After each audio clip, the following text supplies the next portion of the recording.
Estamos no segundo tópico desta lição, onde estamos aprendendo sobre quando o sol se põe. É uma lição que vem falando sobre a questão da morte. E nesse segundo tópico nós vamos aprender sobre a alma. Vamos entender um pouco sobre a composição dos seres humanos, como os seres humanos são composto, né?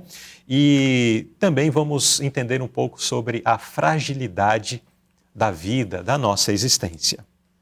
Irmão Luiz, visto que a alma é a soma do pó da terra, mais o sopro que Deus concedeu na criação, conforme nós vemos lá em Gênesis capítulo 2, verso 7, o que nós devemos entender sobre o momento da morte?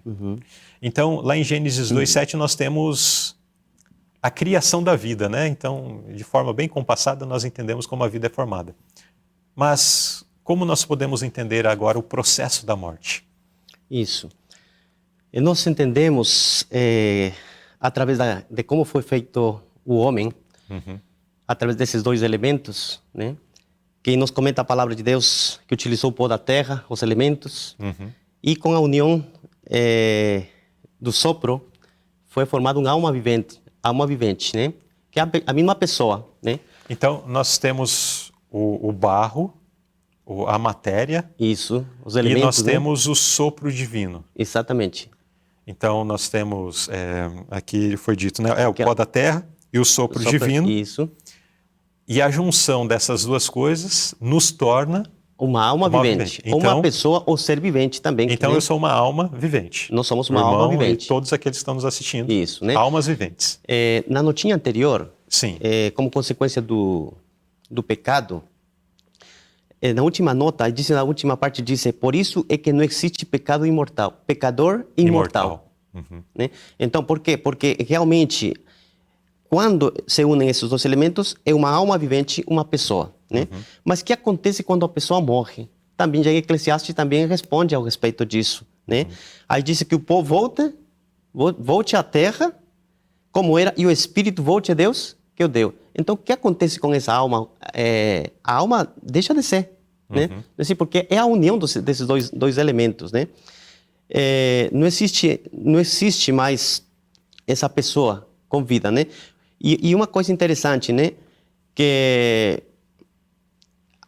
a palavra de Deus fala que a alma, aquela alma que pecare, morrerá. E o único ser imortal que nós vemos é Deus. Né? Como está escrito, por exemplo, no livro em 1 Timóteo, capítulo 6, 16, aquele que tem ele só a imortalidade e habita na luz inacessível. Né? Então, como realmente devemos entender o momento da morte? Nós temos um processo durante a vida. Nós vivemos, nascemos, crescemos, vivemos neste mundo, mas chega um ponto que a vida mesma vai se deteriorando até chegar a ser idoso, né? Sim. E quando a gente chega lá, então a gente vê que as forças, tudo vai se acabando. Por isso, quando fala a palavra de Deus aqui, na última parte, na nota, diz: Deus pode ter planos diferentes para você. A vida não passa de um vapor. Né? É muito rápido. Eu me lembro quando era criança, passei por diferentes partes também da juventude. Nunca pensei que a gente ia durar vários anos, graças a Deus que estamos aqui, né? Mas vai passando e é como um vapor. A gente relembra as coisas do passado, mas é como um vapor realmente a vida, né? Quando chega o tempo, a todos a morte alcançou para todos e todos teremos que passar pela morte. É algo interessante. Eu queria só exemplificar essa questão, né? Na matemática nós temos 1 mais 2 é igual a 3. Isso. Se eu tiro o 2, o 1 sozinho, ele não é igual a 3. Se não tem mais o 2, o 1 é 1 e o 2 é 2. Mas para que tenhamos esse resultado, né, precisamos 1 mais 2 é igual a 3. Então, o corpo mais o fôlego de vida é igual à alma vivente. Nós, como estamos. Como pessoas. Agora, se temos o corpo sem o fôlego, que é o sopro de Deus, não temos o resultado, que é o 3. Exatamente. Simplesmente não existe. Exatamente. É apenas um corpo. Agora, se temos apenas o fôlego de Deus, que está em Deus, mas também não tem o corpo, não existe nada. Não existe uma alma penada vagando por aí. Agora, isso eu quero trazer aqui apenas como um parênteses nessa situação. Isso não quer dizer que não existam seres espirituais que vagueiam por aí. Mas esses seres espirituais que vagueiam por aí não são almas de pessoas mortas, mas são anjos demoníacos Que caíram, né? que caíram, anjos caídos, que usam deste recurso para causar assombro, para causar medo nas pessoas. Sim. Medo e dessa forma prender. A lição até vai abordar um pouco sobre isso mais à frente, mas para aprisionar as pessoas numa falsa ideia, que não é a ideia de Deus. Então, existem aquelas pessoas que negam por completo. Não. Não existe alma que fica vagando por aí. De fato, não existem almas de pessoas. Não existe, de fato, conforme abordado. O que existem são anjos caídos que personificam essas, podemos dizer, essas criaturas ou algo desse tipo para causar medo, para causar espanto, para aprisionar a mente de pessoas. Então nós precisamos ser equilibrados em relação a isso e não, às vezes alguém fala, não, mas eu vi e tal, de fato viu. Só não era quem a pessoa achou que era. Isso. Mas é o inimigo fazendo ali, impressionando mentes de pessoas, mantendo-as cativas, ok? Então, assim é a fórmula da alma vivente, conforme apresentada na Palavra de Deus. No momento em que o fôlego de vida é tirado, esse resultado já não existe mais, mas temos apenas um corpo. Vamos à pergunta B. Qual é a diferença entre pessoas e animais quando o assunto é a morte? Existia uma concepção, ou ainda existe uma concepção entre alguns grupos de pessoas que declaram que o animal não tem alma, diferente do ser humano. Mas nós já vimos que a alma, conforme a palavra de Deus, nada mais é do que a junção de um corpo com o fôlego de vida. O poder de Deus atuando em nós para fazer-nos alguém, né? Alguém vivo. Mas o que diz a palavra de Deus? Os animais são diferentes dos seres humanos nessa questão? Nós estamos falando de racionalidade aqui, né? Mas nessa questão de vida, de morte, como é que funciona? Isso. De acordo com a nota e de acordo com a palavra de Deus, ele fala que não há diferença. Né? Não existe essa diferença, né? Já em Salmos 49:20, que não está aqui esse texto, ele diz, mas o homem, embora esteja em honra, não permanece, antes é como os animais que perecem. Igualmente, né? E também nos fala, por exemplo, já falando a respeito do homem, né? Em Salmos 49, diz, não temas quando alguém se enriquece, né? E mais debaixo diz, porque quando morrer, nada levará consigo, nem a sua glória vai acompanhar, né? E falando ao respeito dos animais, já mais explicitamente em Eclesiastes capítulo 3, versículos 19 e 20, ele nos disse, e muito claramente, porque o que sucede aos filhos dos homens, isso mesmo também sucede aos animais. A mesma coisa lhe sucede.